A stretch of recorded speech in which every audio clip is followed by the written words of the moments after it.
جمہوری حکومت یا عوامی پارلیمنٹری حکومت نہیں، بلکہ خالص خدا کی حکومت کتاب و سنت کے اصولوں پر قائم ہو سکتی ہے ہندوستان میں، پورے ہندوستان میں۔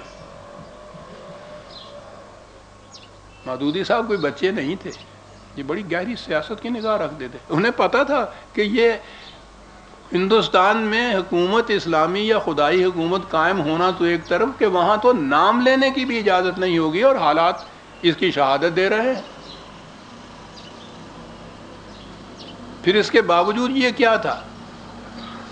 وہ یہ کہنا کہ ہندوستان اگر پورا متحد رہے، اتنا ٹکڑا نہ کٹے، تو اتنی وسیع علاقہ ایسا ہوگا جس میں کم از کم شخصی قوانین کے حد تک اختیارات ہمارے ہاتھ میں ہوں گے۔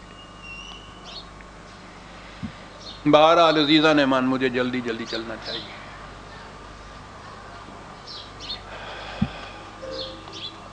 پاکستان بن گیا،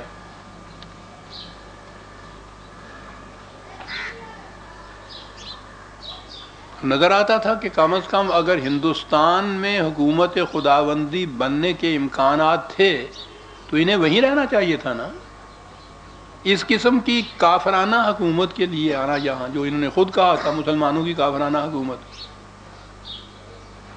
اس کے مقابلے میں تو وہاں بہرحال وہ کہہ رہے تھے نا کہ اس کے امکانات زیادہ ہیں، تو وہاں رہنا چاہیے تھا۔ یہ سب سے پہلے یہاں آدم کے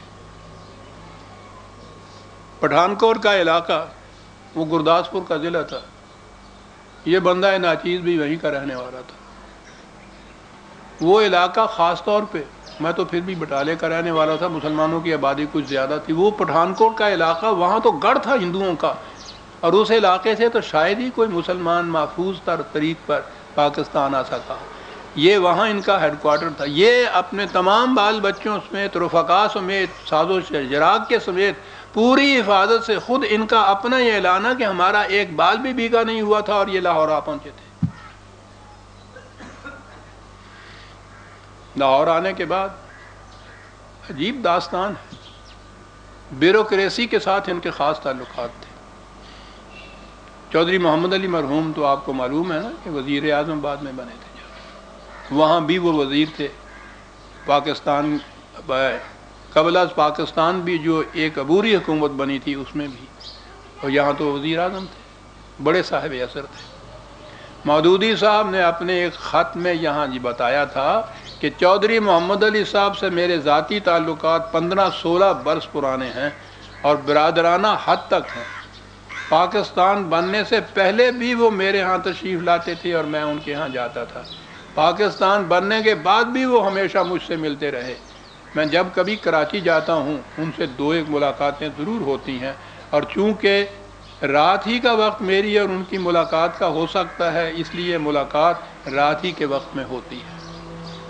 یہ اس شبے کے ازالے کے لیے تھا جو لوگوں نے کہا تھا کہ تعلقات بھی صحیح، تو یہ رات ہی کو کیوں ملتے ہیں آپ ان سے؟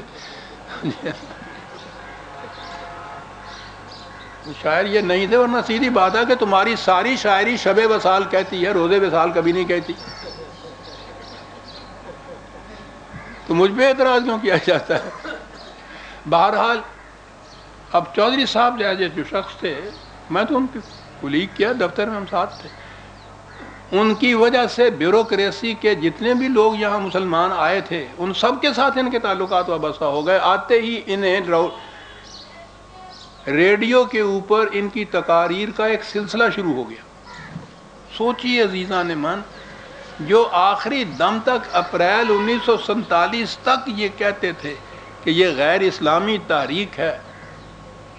اور اس کا ساتھ دینا، اس کی تائید کرنا یہ کافرانہ فعل ہے، آتے ہی ریڈیو اسٹیشن سے ان کی تقاریر کا سلسلہ شروع ہو گیا، اور پاکستان کے کئی بڑے بڑے شہروں میں ان کے جلسے ہونے شروع ہو گئے، اور یہاں آ کر بھی انہوں نے، یہ آئے اس لیے تھے، ان کی نگاہ، سیاسی نگاہ بڑی دور رس تھی۔ اقبال تو پہلے ہی وفات پا چکے تھے، قائد اعظم کے متعلق انہیں معلوم تھا کہ وہ آخری زندگی کے دن گن رہے ہیں بیچارے۔ اس کے بعد انہیں معلوم تھا کہ اس قد و قامت کا کوئی بھی ایسا لیڈر ان میں موجود نہیں ہے جو ہماری مخالفت کر سکے یا ہمارے راستے میں روڑے اٹکا سکے۔ لیکن اس کے باوجود جب تک 4 دن بھی جو قائد اعظم یہاں زندہ رہے، سنیے یہ ان کے متعلق کیا کہتے تھے۔ یہاں پہنچ کے پاکستان میں قائد اعظم گورنر جنرل تھے یہاں کے۔ ان کے رسالہ ترجمان القرآن کا پہلا پرچہ جون 48 میں شائع ہوا تھا۔ اس میں انہوں نے تحریک پاکستان وغیرہ کی، ہندوستان کی سیاسی تحریک پر تبصرہ کیا تھا، بڑا طول طویل، اور آخر میں لکھا تھا یہ بحث ان سب لوگوں کا منہ کالا کر دینے والی ہے جنہوں نے پچھلے ربع صدی میں ہماری سیاسی تحریکوں کی قیادت فرمائی ہے، منہ کالا کر دینے والی۔ اور اس کے بعد اگلا پرچہ 48 اگست کے پرچے میں انہوں نے یہ لکھا تھا، پوری کی پوری جماعت اسلامی تحریک پاکستان کے موافقین جتنے تھے ان کے متعلق یہ ساری جماعت بازیگروں سے پٹی پڑی تھی جنہوں نے عجیب کلا بازیاں کھا کر دنیا کو اپنی سیرت اور کھوکھلے اخلاق کا تماشا دکھایا، اور اس قوم کی رہی سہی عزت بھی خاک میں ملا دی جس کے وہ نمائندہ بنے ہوئے تھے۔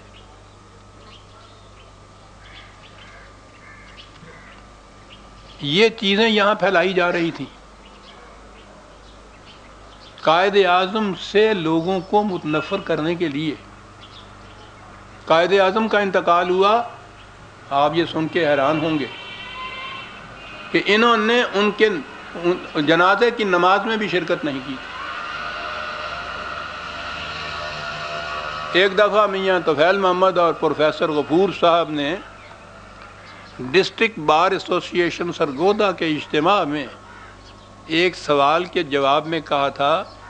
کہ مولانا مودودی اور خود انہوں نے، یعنی میاں طفیل اور پروفیسر غفور، مولانا مودودی اور خود انہوں نے قائد اعظم کی نماز جنازہ نہیں پڑھی تھی۔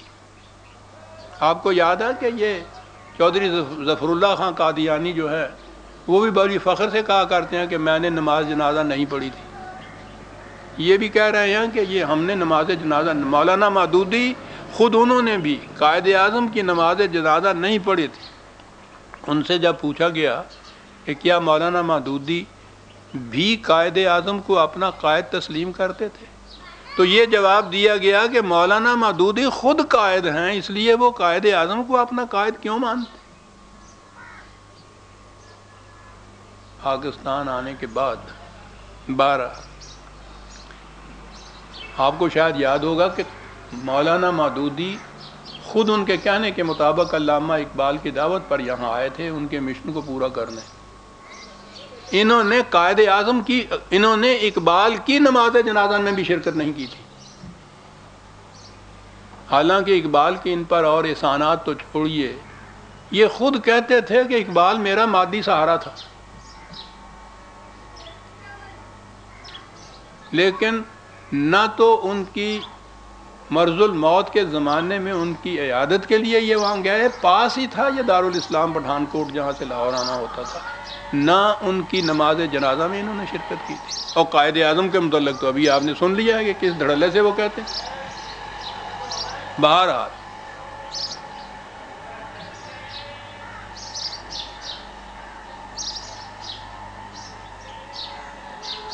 اب یہاں پہنچنے کے بعد کیا کہنا شروع کیا، اس پہ ایک دفعہ پھر نظر ثانی کر دیجئے، ذہن میں اس کو تازہ کیجئے کہ آخری لمحے تک مخالفت کی، جہاں پہنچنے کے بعد بھی یہ کچھ کہا، اور جب اس طرح سے اپنے یہاں پاؤں جما لیے تو کہا کہ ہم نے مسلمانوں کے قومی تحفظ کے لیے کوشش کی، ہم نے چہ دلاور است دزدے کے بکف چراغ دارد، کم از کم دیوبندی یا بریلوی حضرات نے یہ نہیں کہا تھا یہاں آنے کے بعد کہ ہم نے پاکستان بنانے کے لیے کوشش کی۔ احرار والے تو میں سمجھتا ہوں ان سب میں دیانتدار تھے، انہوں نے آ کے اعتراف کر لیا کہ یہ ٹھیک ہے، ہمارا اختلاف تھا، یہ کیا، اور اب ہم سیاست میں حصہ نہیں لیں گے۔